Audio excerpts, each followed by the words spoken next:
आपको एक बुद्ध की छोटी सी लघु कथा बता रहा हूँ।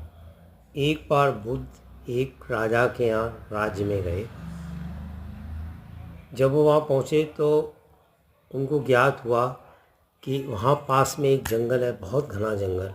उसमें एक अंगुलीमार डाकू रहता है, जिसकी वजह से लोग उस जंगल की तरफ नहीं जाते हैं, क्योंकि वह सिर काट कर उनकी मार देता है जान से और एक उंगली अपने गले में लटका लेता है।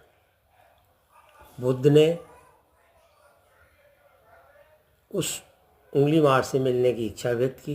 राजा ने कहा कि नहीं, वहाँ आपको नहीं जाना चाहिए, क्योंकि वो आपको भी मार डालेगा। लेकिन बुद्ध नहीं माने और बुद्ध ने कहा कि मैं अवश्य जाऊँगा।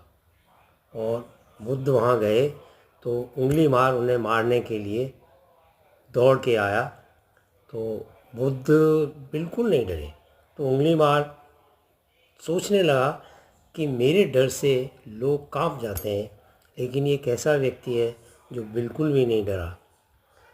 इसलिए उसने उनको मारा नहीं और वो बोला कि आपको मेरे से डर नहीं लगता, आप नहीं जानते कि मैं कौन हूँ।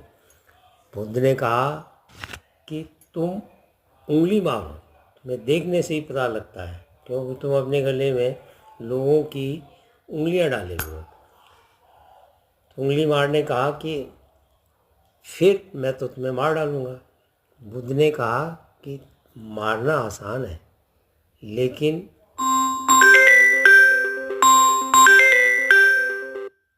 तुम कितने भी शक्तिशाली हो, लेकिन क्या तुम मेरा एक काम कर सकते हो?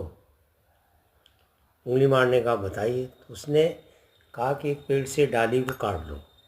उसने डाली को काट के जब मारा और उसने डाली को पकड़ा और तलवार से काट दिया और उन्हें दे दिया।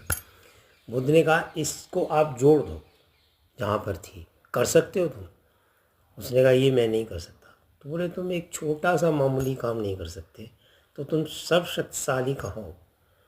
उंगली मार को ज्ञान हो गया और उंगली मार उनके पैरों में पड़ गया और उंगली मार फिर उनके साथ साथ आ गया।